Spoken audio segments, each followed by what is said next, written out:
we embarked on a process that is, I think, engaged, across the organization, across the network, worked with folks to start to build this picture, and have gotten to this point of these pillars of relationships, resistance, and resilience in the service of building democratic institutions and practices. So I think it really actually aligns with this last conversation around what is it that we're trying to build in the world, and many of the conversations and the work that we're in with our clients points to this end goal of democracy, right? Of really building from the ground up, from the bottom up, democratic institutions and practices that are deeply rooted in anti-oppression, rooted in anti-racism, rooted in gender justice, disability justice, environmental justice, economic justice.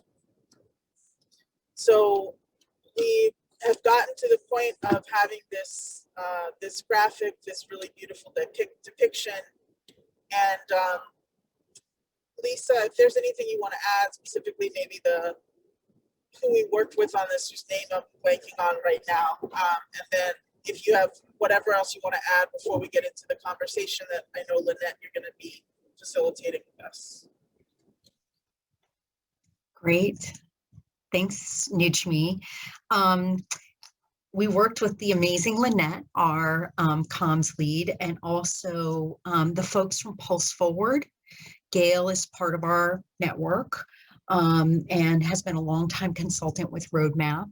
And we worked with them, folks inside the network, to begin to start to kind of graphically depict this so that we can begin to start building a picture. The one thing that I would maybe add to what Nijmi's saying is we see this as a starting place.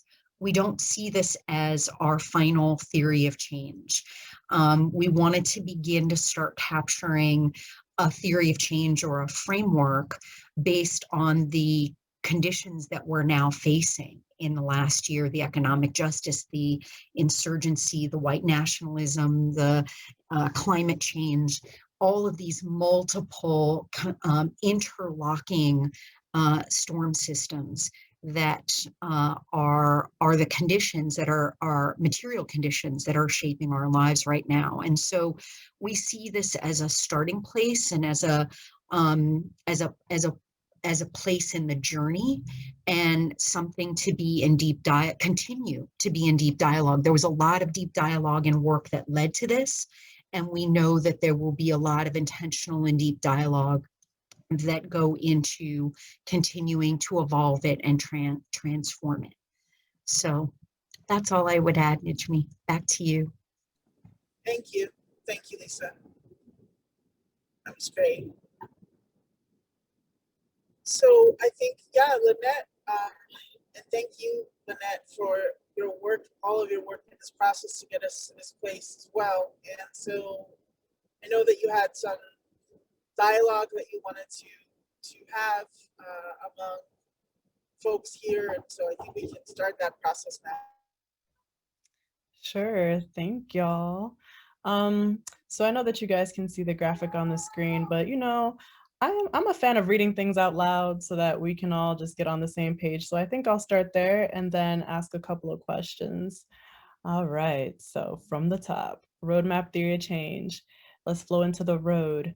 RoadMap is a people of color-led community of practice that exists in service to leaders, organizations, and movements.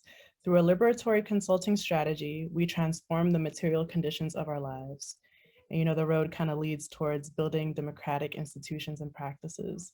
Then we have what we've been calling our 3 R's: relationships.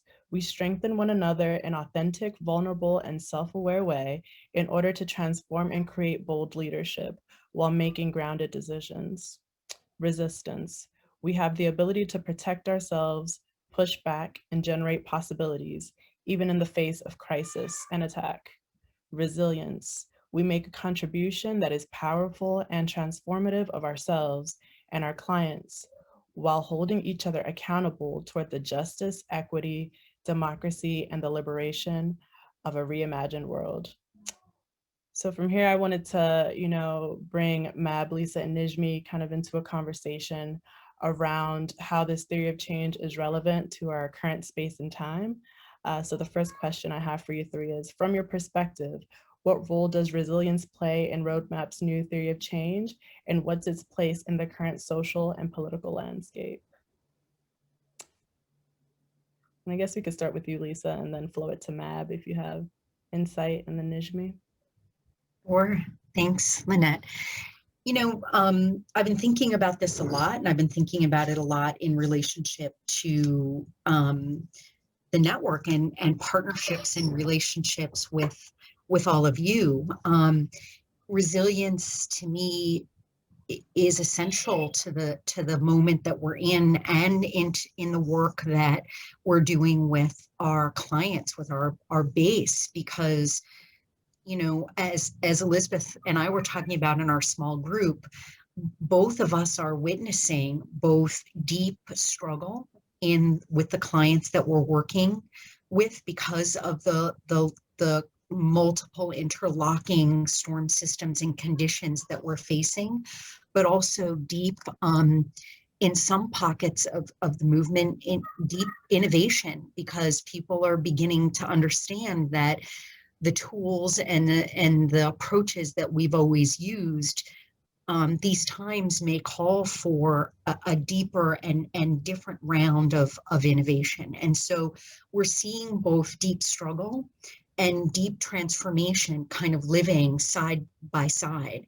And the resilience that RoadMap could be growing, continuing to grow and support in that space in between, bridging that space between the struggle and the transformation, the opportunity for transformation, I think is a really profound calling and invitation. And so when we talk about the hubs and we talk about political education and retooling for these times, for me, the resilience piece and how we undergird and support leaders and organizations and movements to hold the struggle and the transformation at the same time, I think is, it may be really key to our work moving forward. So I'll stop there, and I will pass it to you, ma'am.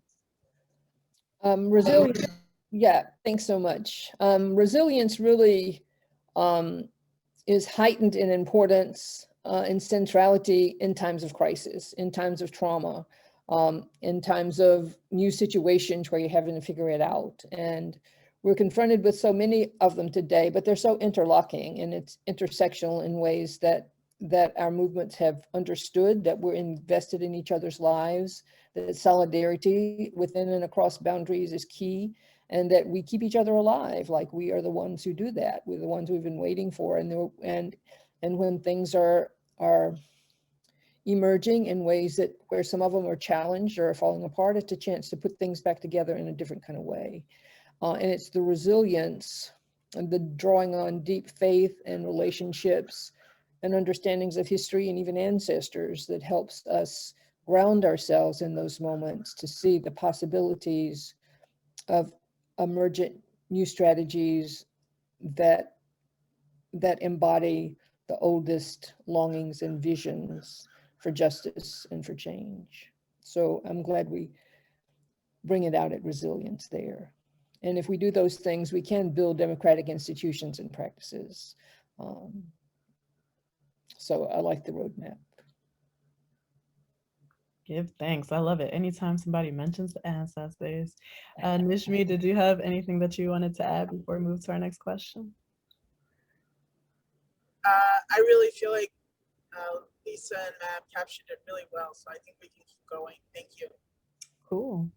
So next up, which of the 3 R's do you believe is going to play a key factor in the world post-2020 election? Maybe this time we'll start with you, Nijmi. Sure. I mean, I think that maybe to tie together a few different threads, I'll hone in on relationships. I think that what we are trying to do within RoadMap is to strengthen relationships among ourselves, among people in the network, so that we can actually be more than the sum of our parts. I think we're trying to strengthen relationships with our clients. We already know we have really strong relationships with them, but we're trying to do, I think, you know, through what Mab and we were talking about just before, relating to them in some new ways, or some ways that maybe we've tried a little bit in the past but never fully realized or never fully lived into. I think those relationships are going to be very important for learning from them more actively, and being more in more active relationship to them, which I think then is going to have an impact on our ability to deepen the resilience and the resistance, right, of the folks that we're working with. So I just want to focus, I think, you know, when you ask that question, what comes to mind for me is the centrality of relationships weaving through this whole process. Give thanks. Lisa and Mab, do either of you have anything to add? Well, I'm looking away from the R's and into the path itself, the roadmap itself. And I like the people of color-led community of practice that exists in service to leaders, organizations, and movements. So we exist in service. And we serve those leaders, organizations, and movements through liberatory consulting strategies, for which we have to be wide open, and practice courage to figure out the questions and the answers there, to transform the material conditions of our lives through democratic practices and institutions. So I'm not sure I want to say one or the other is more important, but I do think that the whole template there is helps us know the next steps. As Lisa said, this is not the final theory of change, but you know, maybe we'll never get to that. But within the organization, it's a work in progress. And I really love the graphics and really appreciate the various points.